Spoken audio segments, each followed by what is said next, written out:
Listen Up is back looking at the meaning of Easter, and we'll return to your questions about this holiday shortly. But first, we turn our attention to the strongest message of the story of Jesus, forgiveness. To test how it works, we take you to an incident from Liberia's recent civil war. In 2003, a massive movement of prayer was part of pushing for the ousting of Liberia's former president and for successful peace talks. But embedded in the violence they were out to stop was one man's encounter with Jesus, a Liberian warlord who had killed thousands. A new documentary about to premiere in Canada explores the unthinkable story of a war criminal who claims to have found redemption. The toughest moment in my life, to see somebody who had hurt in the past. She's still crying. I killed her brother. Where'd she go? I shot him and, chopped him dead. Now, when she reminded me, I felt so evil.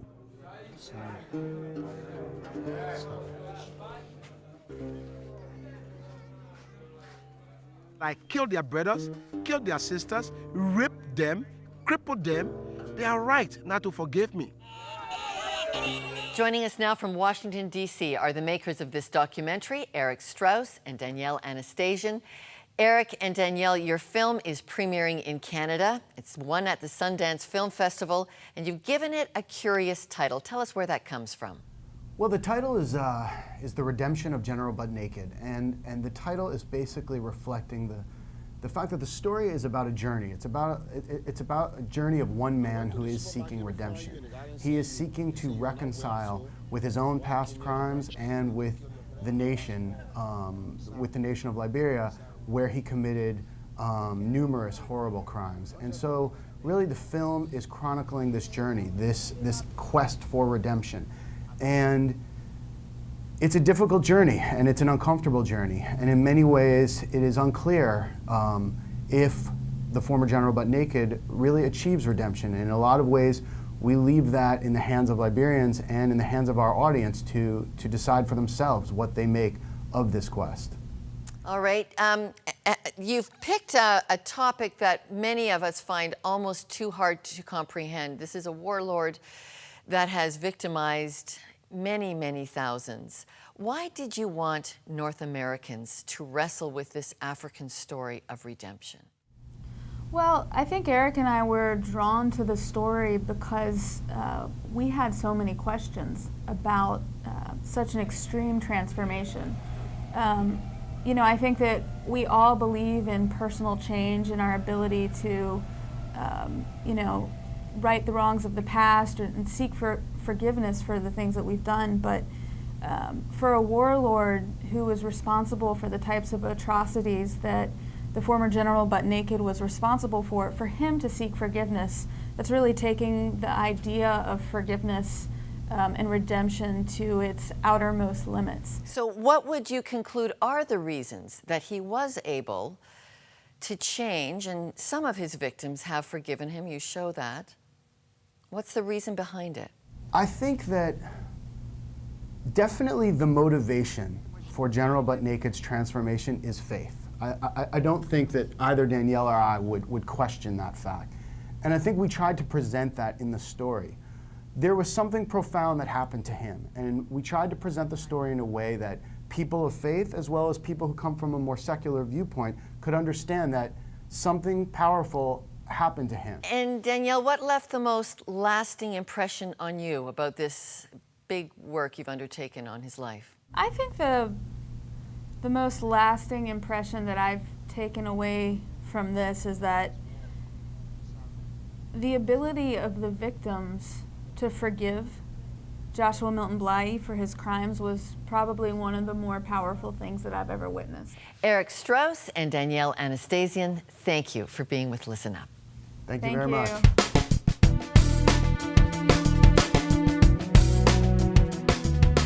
Well, let's turn back to our panelists of Bruxy, Cavey and Ann Jervis. Ann, what do you make of the General's story? Well, I agree with the filmmaker. Clearly something happened. That's beyond Normal. I mean, that's beyond doubt, that something clearly happened.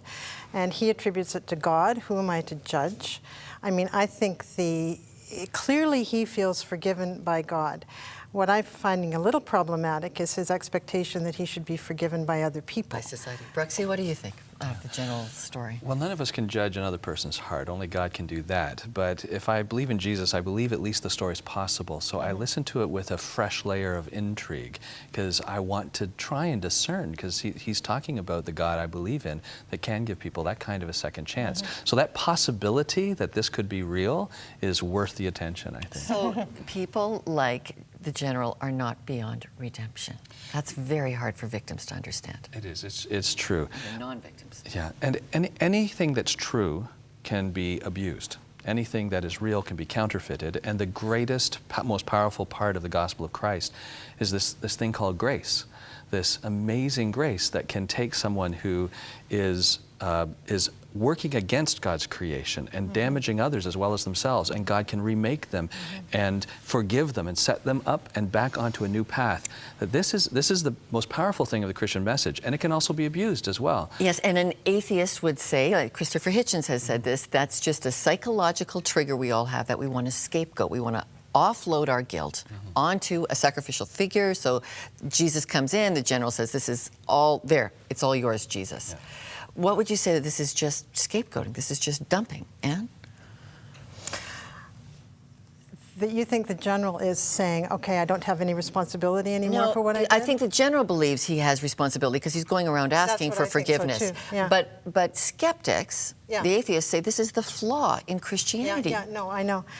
I think I think Christopher Hitchens is right in that people do want to scapegoat all the time. We do that with our families, we do that in politics. But I think he's got the Christian message wrong. It's not about us loading our guilt onto the sacrificial figure. It's rather that Jesus willingly took something that we didn't even know we had, a burden that we couldn't even name, which is our self-destruction, our destruction of others, our dealings in death and violence, and took that away. Okay, and was it necessary to see the blood sacrifice of Jesus on a cross, Bruxy, to see that sin taken away? Yeah, the biblical teaching is that, well, it would make sense to me. We could ask the question. I'll return your question with another question.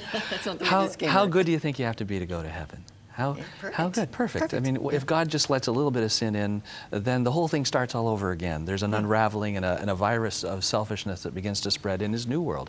So what mechanism does God have for us to have complete cleansing and purification, to have the hope of entering into his new world? And that's then the message of this blood sacrifice, that God is going to take all of our evil and our sin, he's going to absorb it to himself like a sponge, and then he's going to put it to death, and he is going to see the maximum punishment that we deserve for that taken upon himself, so that he can offer us his righteousness, his cleansing, his purification, his forgiveness, and we can be reconciled with him.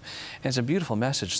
But the graphic and violent nature of the cross is part of the reminder for us that our sin deserves some form of judgment, some form of punishment. God is absorbing the sin of you, of me, of everybody, and then that gets graphically judged in a way that reminds us of God's miracle of taking away that punishment.